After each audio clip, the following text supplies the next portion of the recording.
Ladies and gentlemen, we'll call the January 28th meeting of the Caroline County Board of Supervisors to order.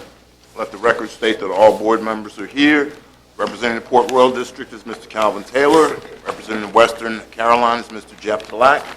Representing Reedy Church is Mr. Reggie Underwood. Representing Madison is Mr. Wayne Akers. Representing Bowling Green, Mr. Jeff Seeley, and I'm Floyd Thomas, representing the Mattaponi District. Our first order of business would be the invocation. I've asked Mr. Taylor to deliver that, followed by the Pledge of Allegiance. Mr. Taylor? Thank you. We could stand if you are able. Let us bow our heads.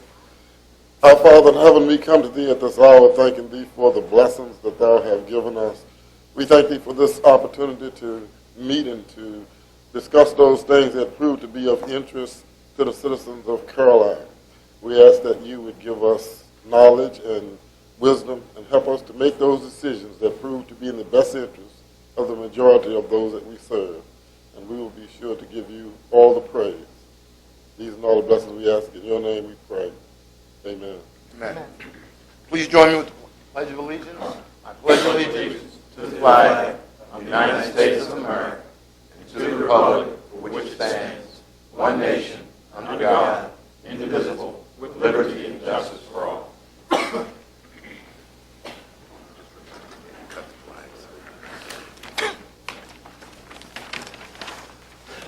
All righty. Mr. Cully, you have an amendment or two to the agenda. We had sent out yesterday a couple of proposed additions. Consent item E, resolution opposing the reduction in funding for the Plan District Commissions. And then we also have another proposed resolution on alcohol beverage control and unregulated use with which Goochland has asked us to endorse. And then also, Mr. Emerson's asked for a closed meeting. All righty. Motion to approve the consent agenda items, please. I have one question, Mr. Chairman. Yes, Mr. Taylor. Could we maybe just have a very brief discussion about the boundary adjustment? Not anything in detail, but just where we are along those lines and what we need to do, or maybe when we feel like we might be able to complete that issue. For open discussion or closed meeting discussion? No, open discussion. I mean, I just would like for Mr. Cully to kind of say where we are along those lines and if there's something we need to do or, just an informational kind of thing. Okay, you have that information? I think for the most part we... Sure. Thank you. We will add that. We got 3E. 3E is the funding for districts. So we'll add the Goochland request for alcoholic beverages on farms and Port Royal 7A and 7B. If that works? That's fine. Okay. Motion to that effect would be in order then. So moved. Second? Second. Motion made by Mr. Taylor, seconded by Mr. Black. All in favor say aye. Aye. All opposed, nay. The addendum passes. Opening board comments. Mr. Taylor. Only that we had a past member of the Port Royal Town Council to pass away very recently, and we just want to offer our condolences on behalf of the passing of Mr. Oliver Fortune. He served on the Town Council in Port Royal and very well known, and just would like to offer condolences to his family. That's all I have. Thank you, sir. Mr. Black? Yeah, I have a couple just reminders. This Saturday at 11 o'clock inside Lake Landor, the Polar Bear Plunge will be annual Polar Bear Plunge. It's usually sponsored by Wright's Chapel and the St. Mary's Catholic Church will be taking place. So that is open to the public for anyone who wants to attend. So that's this Saturday, 11 o'clock inside Lake Landor. The second thing is I will be having a constituent meeting on February the 20th with Congressman Rob Whitman, and it's a split constituent meeting. The first part of it will be taking place at 6 o'clock at County Line Baptist Church. It'll go from 6 to 7:15 at County Line Baptist Church, and then at 7:15 we will move from County Line Baptist Church to the Heritage Clubhouse inside Lake Landor. And once again, all county residents are welcome to attend. Thank you. Thank you, Mr. Black. 7:15 at Heritage, or 7:30, that's when the congressman will be there? The congressman will be at both meetings. Okay. And nobody needs a pass to get into Lake Landor? No, the gate will be open. Thank you, sir. Mr. Underwood? Yes, sir. Thank you, Mr. Chairman. Just a couple of comments. My constituent meeting last Tuesday had to be postponed due to the weather, so I'll reschedule that. I'll get with Ms. Hall and we'll reschedule that meeting. I do want to say special thanks to Mr. Parton, Mr. Cully, who did not get word of that it was canceled, and they braved the weather anyway. So just, again, I really appreciate it. Shows the level of dedication to serving the people of Caroline County. Last Sunday, I had the pleasure of attending Macedonia Baptist Church for Martin Luther King Jr. celebration. It was a well-attended, very nice program. As we move closer to budget time, I'm asking the board that we can have a work session to look at our tax relief programs to determine if they're all still applicable, and to make sure that we're doing the right things by taxpayers, but that we're also doing the right thing by the county in terms of trying to raise revenue to support all the programs within the county. And those are my comments, Mr. Chairman. Thank you. Thank you, Mr. Underwood. Mr. Akers? No, sir, I have none. Mr. Seeley? No, sir, none at this time. Okay, I've just got a couple of brief ones. One is Weldon Cooper just released their estimates of population. I think it was yesterday or this morning. And Caroline our population is 29,481. And I'm sure there's 619 people we didn't count, so I'm going to ask Mr. Cully or Mr. Parton, if you could look, there are extra funds that are usually available to localities when they reach plateaus. I think 30,000 was one of those plateaus, and we can use Henrico as a model if we want to challenge that, because they've done that before. It was something I learned at VACO. They challenged the study and got a considerable amount of extra funds once they were able to prove that the study numbers were low. So if you could look through that, I'd appreciate it. And the other thing is I've asked the county staff to have each department head give me 3 goals or three accomplishments that they did last year in preparation for a county report. And I think maybe we should do it as a board.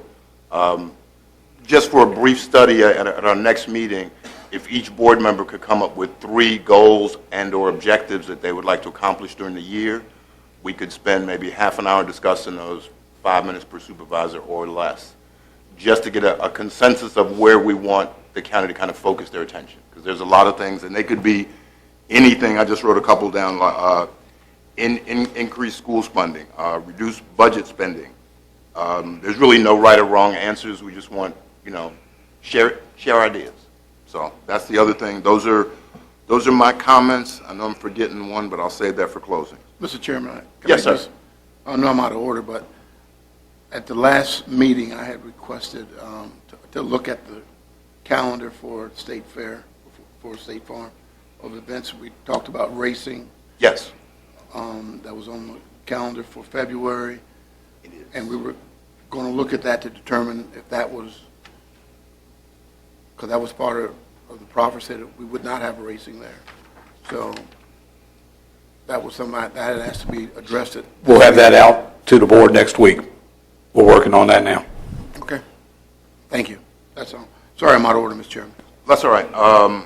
And because you did that, you reminded me of the other one that I forgot, and I want to express on behalf of the board and the county our condolences to Mr. Fincham. His father passed away last week. And as soon as we finish the report from Mrs. McLeod in DEQ, you're going to be excused. Okay? So that's it for board comments. And appropriately, great segue. Mrs. McLeod, We are ready for you. And the voluntary program that you're going to release us from, because our air is in great shape, right? Not quite, not quite. Oh, well. But I will talk with you about it Okay. tonight. I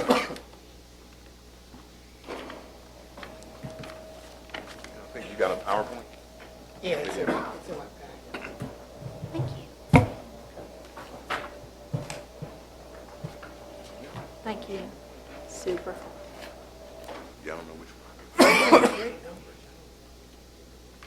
That's what I was thinking. 'Cause a couple of them have gone down considerably.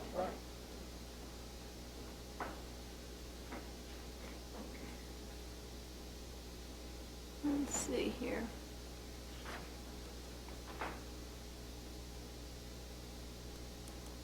Got a slightly different version than I do here. See on the lower right? On the lower right where it's got the little screen, that's what you want to click on to start your PowerPoint. To the left some, down, down, down, left. Right there, got it. Click. There we go. Okay. Good evening. My name is Doris McLeod. I'm Air Quality Planner for the Virginia Department of Environmental Quality. And I'm here to give you a final update on the development of the Caroline County Ozone Advanced Action Plan. This slide provides just a brief review of the program itself, which I've discussed with you at a previous board meeting. The Ozone Advanced Action Plan program is a federal program that was started a couple years ago by EPA, and the goals of the program are to reduce emissions of ozone precursors so that the air remains at a healthy air quality level, and also to help areas make progress toward meeting future federal standards. Now, this program is a voluntary program, so the gentleman was talking to me before about being released from it. At any point in time, if a county would like to no longer participate, that is certainly allowed, and at any point in time, we can facilitate that. It's simply a letter up to EPA saying that the county no longer wants to participate. So it is a completely voluntary program. The guidance that EPA released on the Ozone Advanced program describes it as a collaborative effort between state agencies, localities, and other stakeholders. And the big benefit of being a participant in the Ozone Advanced program is the fact that if air quality were to worsen, the EPA administrator may allow additional time and consideration of what is in these plans before potentially redesignating an area as not attaining or not complying with federal standards, which, when that happens, that's fairly punitive action. So that's a pretty big benefit for being part of this program. This slide provides a little bit of background on ozone itself. Ozone is not necessarily a pollutant that's emitted directly into the atmosphere. It is formed in the atmosphere when volatile organic compounds and nitrogen oxides are combined in the presence of sunlight. And that creates ozone, which is the primary component of smog. It's a very strong lung irritant, and it is very heavily regulated by the Clean Air Act. Caroline County is attaining the 2008 ozone standard, which is great, healthy air quality for all the citizens. And it also allows the county to avoid some of the more punitive efforts that are in the Federal Clean Air Act for areas that do not attain any particular federal standard. So this is what the air quality at the Corbin monitor looks like for the last 12 or so years. Let's see here. I have a light. And you can see this is the way EPA looks at this data is they take 3-year averages of the data. And the 10 through 12 data, that little peak that was heading up toward the red line, that was actually getting right close to the federal standard, which is 75, which is the red line on the chart. Now, the summer of 2013, that data hasn't been fully quality assured yet, but it's getting pretty close to being there. And 2013 was a very good air quality year. So the 11 through 13 number looks a lot better. The numbers come down to 71 for this area, for the Corbin monitor, and that gives the area a nice cushion between the 75 standard and where y'all are actually monitoring. So that's actually really good news. Okay, now before you go, just so folks will know, the lower the value, the better. Yes, sir. On this particular slide. So we are doing better than we are required to do. Yes, sir. Okay. Yes, sir. That's exactly right. Let's see here. Oh. Yeah, just click on it there. There you go. All right, so we did put together an action plan for Caroline County. We had a fairly robust set of stakeholders that had some very good programs that we were able to include in the Ozone Advanced Action Plan for the area. All of these programs, or most of these programs, had air pollution reductions as a co-benefit. A lot of them were targeted at things like energy efficiency, reducing energy usage and whatnot. For instance, the Virginia Energy Management Program is something that DMME oversees, and it's a program that's designed to reduce energy consumption in Commonwealth of Virginia buildings. Energize Virginia is targeted at providing infrastructure for electric vehicles and those types of things. So we had a pretty robust plan. One of the things I would point out, down at the bottom of the programs, I included something called regional reductions. And we've talked about this before. Caroline County doesn't have a whole lot of emission sources within the county itself. You know, the county's very rural in nature, and there are just very few emission sources in the county. But sometimes the air quality in the area is more dictated by what's happening outside the area. So emissions can be transported in. And DEQ has several federally enforceable programs that are kicking into gear in the next couple years. They're going to reduce emissions from certain industries and industry sectors a great deal. And we talked about some of those reductions within the plan. And I think that's a benefit for Caroline, because as those reductions kick into gear, and there are going to be several thousand tons of emission reductions over the next couple years, that should positively impact air quality here in Caroline.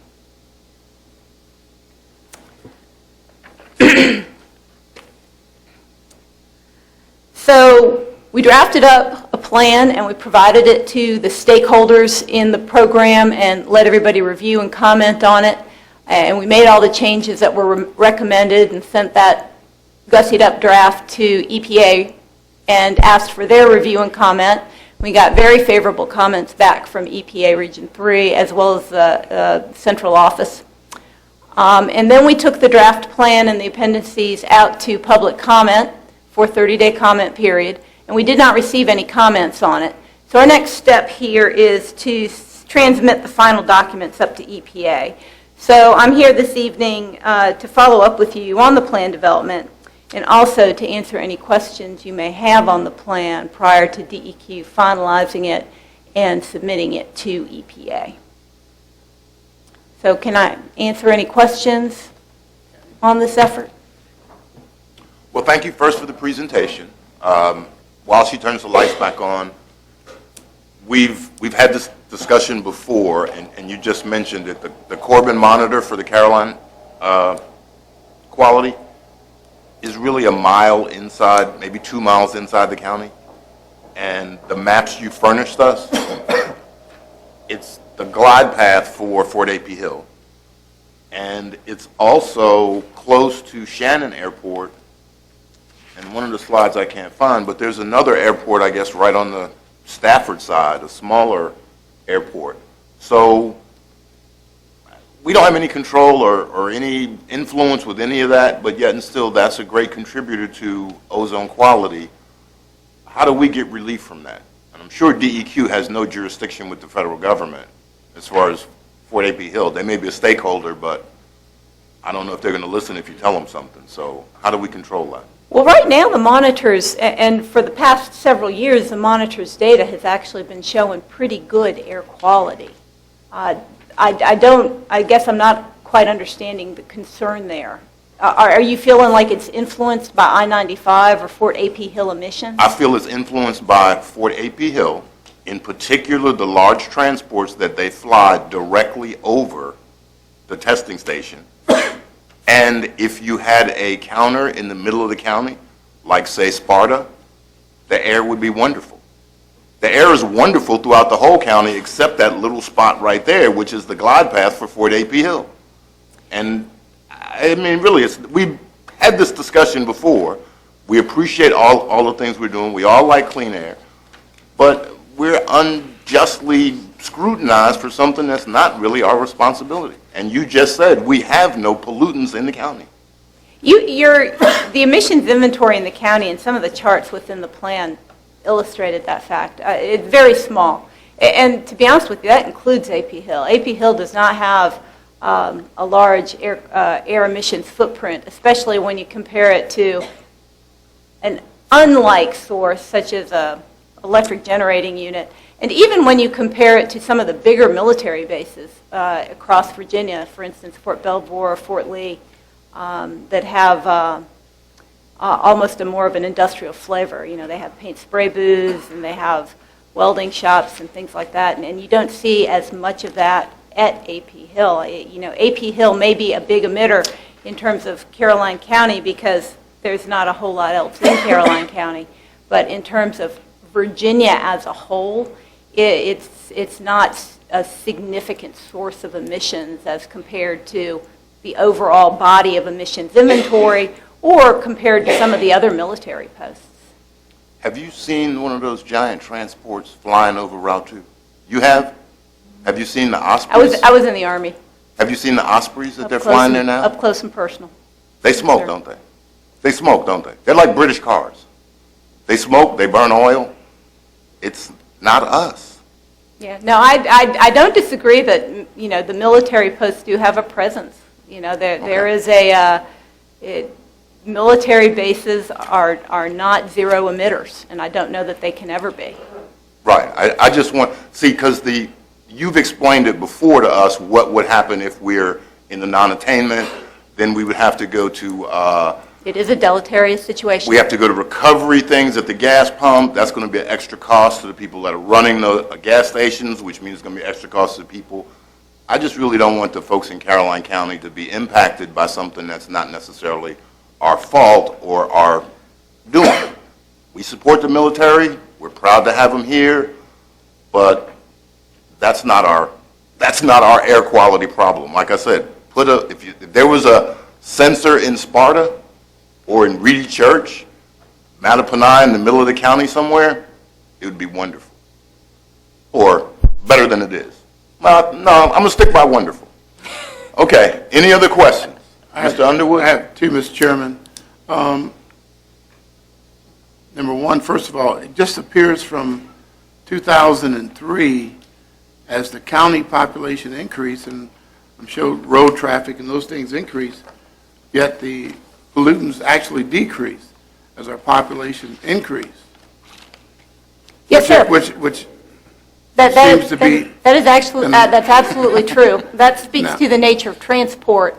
You know, Okay. in the 2003 era, something called the NOx budget trading program kicked into effect, and that regulated electric generating units, large power plants. That was really the first program that addressed a lot of the ozone precursors coming from power plants. At that point in time, over 10 years ago, those emissions were pretty much the predominant emissions causing ozone problems. The NOx budget trading program put a lot of controls on. Virginia's electric generating units put on a lot of controls due to that program. Even though we had an increase in population across the Commonwealth of Virginia, we had emissions come down greatly, and it shows in the ozone values that were monitored at many of the monitors across the Commonwealth. You'll see that same type of Right. pattern just about any ozone monitor you look at. Okay, then my second question, why is it that we cannot move why is it it cannot be moved further into the county so that we can get an accurate reading? Because if you're on the border of two counties, it could very well be coming through the air, which is what we're measuring. So why can't we move it where we can get a true reading that's inside the county? We've asked EPA a number of times to allow us to move that particular monitor. And that monitor is a long-standing monitor, and it has a number of monitoring devices at it besides ozone. I understand, but if you're long-standing doing the same thing wrong, it doesn't make a difference. It provides what it does from EPA's point of view, and I don't necessarily disagree with EPA's thought process on this, is that it provides an upwind monitor that provides pretty good data to the Metro DC area. So it was originally cited as a monitor that was providing upwind information to Metro DC. Now, we have recently talked with the EPA about potentially shutting down the site completely. There is no denouement of those discussions as of yet, but if something does break in that situation, I would certainly let Mr. Fincham know. Okay, thank you. Break is in, well, never mind. Any other, Ms. Taylor, questions? No, you covered what I was going to ask when you talked about locations. That's all. Mr. Black? Mr. Akers? Mr. Seeley? Yes, sir. I know that we have submitted a plan, and I guess in the plan you listed a number of programs that the Caroline Action Plan contents. Yes, sir. So if we were to go over the 75 parts per billion in ozone, and we had to implement, and I was just looking at these like the Energize Virginia or the Virginia Management Program or the Virginia Get Ready Project. I mean, we don't have anything to actually implement these on. So what would then happen? Those programs are actually in the process of being implemented regardless by DMME and Virginia Clean Cities. What we decided to include in this plan, because air quality was improving, were programs that were already funded and were already being implemented, so that there was no additional burden to either the county or the other stakeholders. We have a lot of really good programs coming down the pike that are already funded, that are already in place, and some of them are already actually being implemented as we speak, that are being done for reasons not necessarily 100% for air quality. They're being done for other reasons. They're being done for military readiness, or they're being done for energy efficiency or infrastructure purposes. And they provide very good air quality benefits. And those are the types of plans we've included in here. We're trying to show through this plan that air quality in Caroline is good, and with all the programs we've already got on the books, air quality in Caroline should be getting better with no additional outlay of resources by Caroline or these other stakeholders. I'm just making sure that we're not like Energize Virginia. We're not going to put, energy efficient and renewable energy projects and programs. I mean, I don't even know where we would apply that or who we'd apply that to. And I guess that's my concern. I don't have a problem that it's in the plan and that, we're part of a bigger state plan, but my concern is if we had to implement any of these, I wouldn't even know where to start.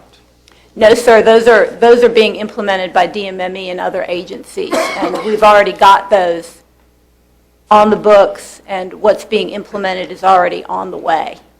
Okay. So if air quality were to worsen, which I think is highly unlikely, but if that were to happen, what this plan does is it gives the administrator something to point to. The administrator could point to it and say, look, we're not going to go through the hassle, because it's a hassle on the federal part too, don't get me wrong, to designate an area non-attainment when we know we're getting 3,000 tons of NOx reductions from Allied Signal Hopewell. And we're doing that by 2016. We know that Invistas is switching out their coal-fired boilers, and we're going to get 3,000 tons of NOx reduction by 2017. Let's see what happens in this plan before we go ahead and put the kibosh on a county that doesn't deserve it. Okay. That's the purpose of this plan, is to hopefully provide a little bit of a buffer from that happening. Those are my questions, Mr. Chairman. Ms. McLeod, we really thank you for your time. We know you're on our side, and subsequently we signed up for the volunteer program that would delay any action by EPA if we went that far. And the reason we did that is, like I said, it'll be, gas prices will go up, we'll have to get our cars inspected for gas emissions, things they have to do in Northern Virginia. We don't really have to do those. And to be honest, when you make the turn on Route 2, the air actually does smell better when you come into Caroline. So we'd like to keep it that way. We're going to go forward with this volunteer program, but as you can see, the numbers are coming down. If you would just understand our concern about, Yes, sir. hopefully, nothing will happen to the site in Corbin, but we will get you a site in Sparta if you'd like, after that one breaks. So, again, thanks for your time. You're going to work with Mr. Fincham, and That's- Mr. Fincham will work with us to follow up. Thank you. So again, we thank you for your time. Yes, sir. Appreciate it. Y'all have a great evening. We're going to try. It's not snowing, so drive careful. Yes, sir. I sure will. It's not snowing yet, right? He's probably going to Richmond.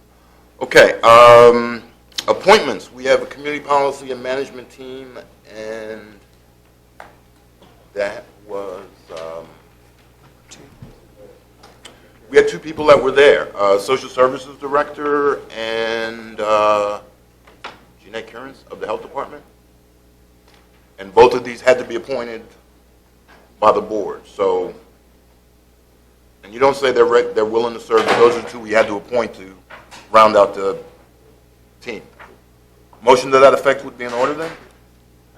I make a motion that we appoint Tani Christensen and Jeanette Currens from the Health Department to the CPMT team. Second, please. Second. Okay, motion made by Mr. Seeley, seconded by Mr. Underwood. All in favor of the appointments to the Community Policy and Management Team, say aye. Aye. Those opposed, nay. That motion carries. Consent agenda, A through F. I just have one question. F is a donation to the polar bear plunge?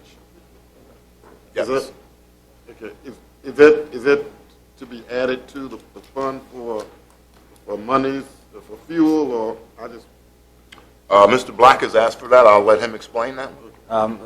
Excuse me, the Polar Bear Plunge, the money goes to, if we Well, approve this, the money would yeah, go to Wrights Chapel, United let him Methodist explain Church. And it's divvied out to different charities from within the county. And it will go to different churches, St. Aslip's over here in Bowling Green, the St. Mary's Catholic Church, Wrights Chapel. They would divvy the money out. It goes to the different churches' emergency funds.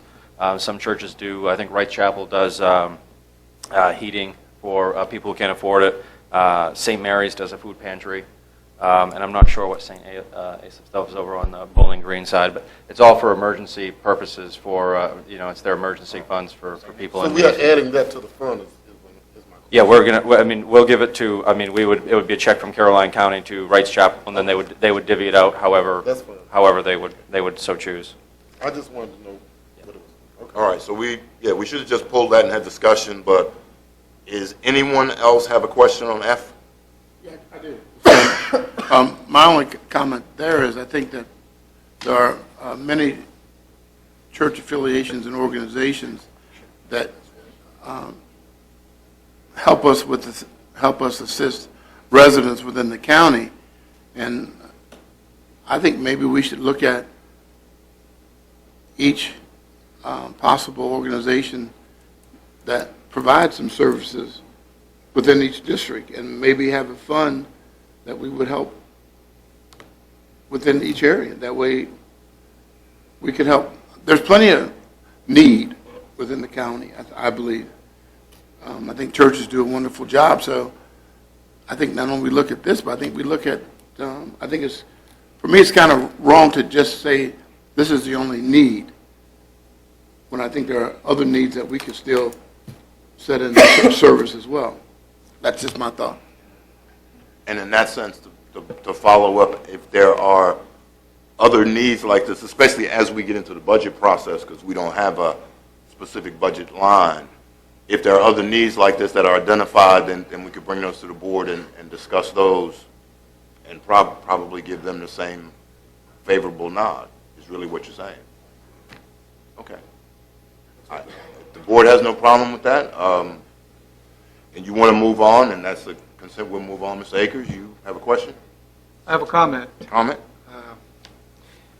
I understand where Mr. Underwood is coming from, and I understand what you've said, but I think there needs to be some criteria set as to what you're going to be given to and for what causes. I can tell you there are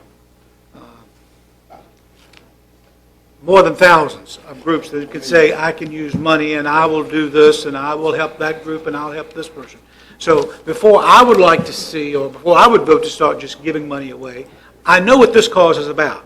I know the Rice Chapel, I know the pastor, I know what they're trying to do.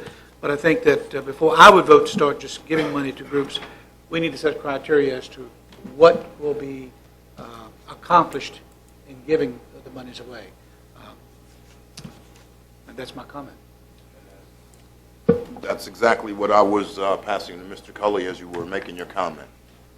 So, any other questions on F? Is the board ready to approve the consent agenda or pull any other item or any item, period? If not, understanding that we're going to ask Mr. Cully to look at criteria for future donations of this nature, motion to approve the consent agenda would be in order. So moved. Is there a second? Second. Motion made by Mr. Black, seconded by Mr. Akers to approve the consent agenda. All those in favor say aye. Aye. Those opposed, nay. Nay.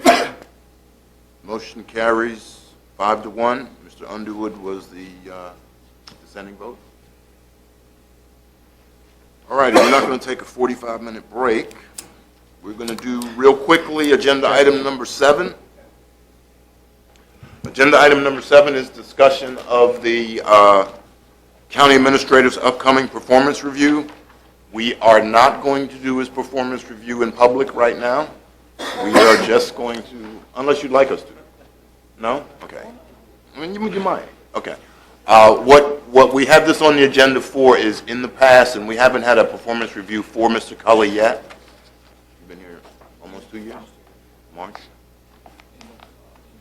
In April. Okay. So we're doing this, well, let's wait till they finish. Well, you go ahead. Okay. We have just in our board packets the performance review form for Mr. Cully.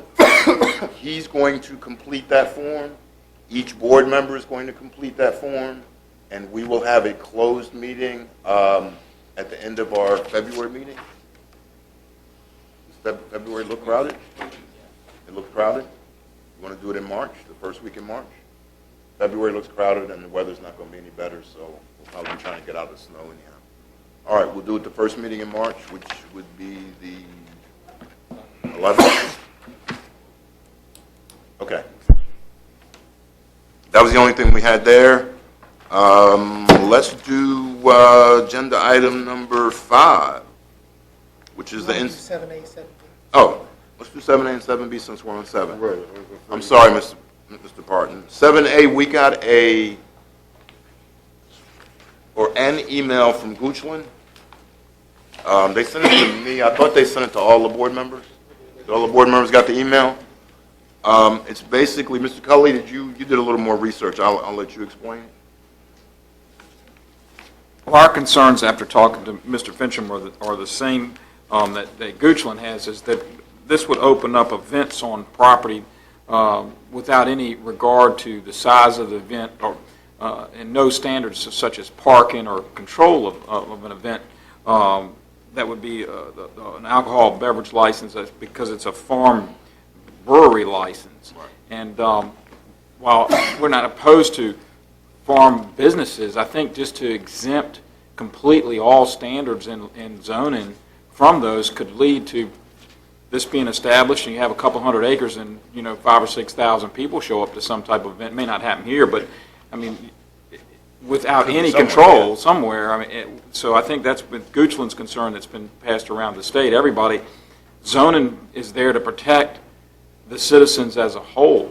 And so if you just start from Richmond just saying zoning doesn't apply, right, without really any forethought to standards and regulations, those rules for parking and gatherings and safety are there for a reason. So I think that we would certainly, from a staff level, encourage you to be opposed to and see if we can get this bill amended and some forethought put in that Goochland's put in. Yeah, in our cover letter, they had some bullet points. The one is it's local land use authority is gone, permits unlimited brewery activities without regard to large crowds, and it allows the entire property to constitute a licensed premises. So if you got 200 or 300 acres, you could use that entire thing. And it really takes away local authority.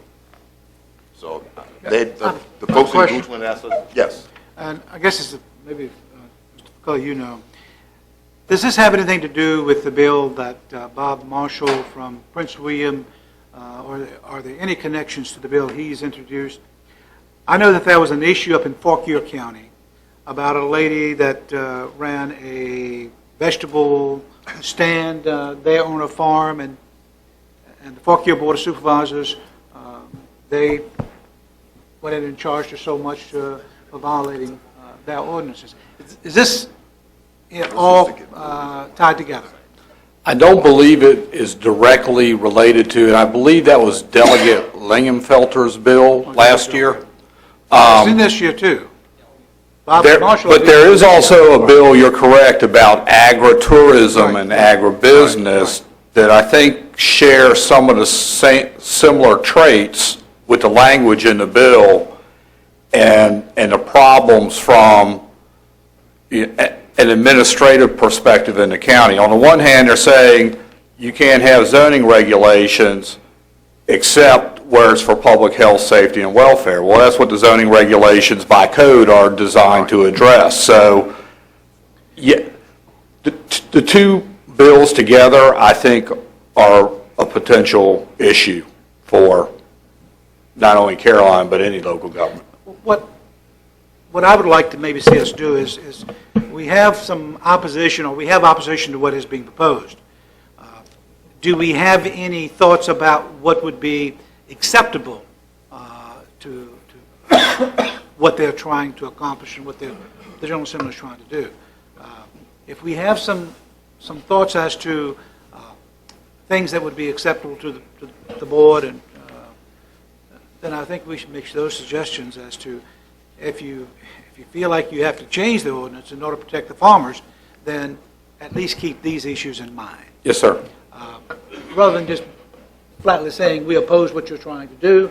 I don't know if that's going to make any difference with them. But I think if we try to give them some alternatives, some other suggestions, they may be more willing to accept what we're saying. Yes, sir. And that's kind of what we have in the resolution.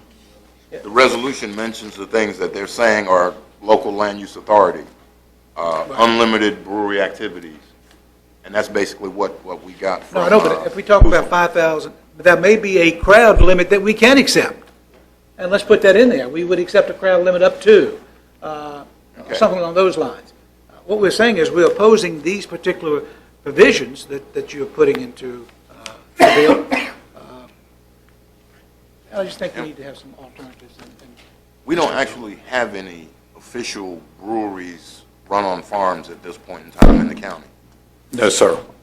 And we don't have we don't have a category for brewery in our text, right?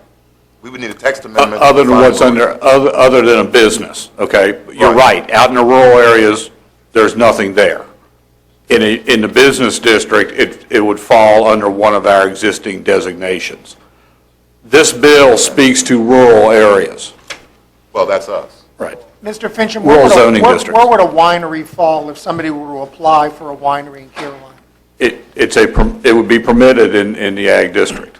The state code has said. By right. And what they did, they modeled the brewery provisions after the farm winery provisions.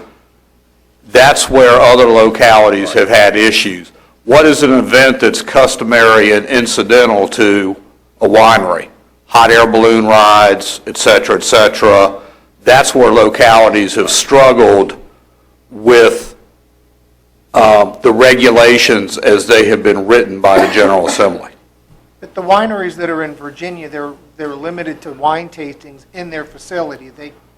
I don't remember, I know a couple of folks that own them, they can't have a wine tasting on the corner of their property necessarily. Right. Is that not true? I'd have to look at that, Mr. Seeley. I know that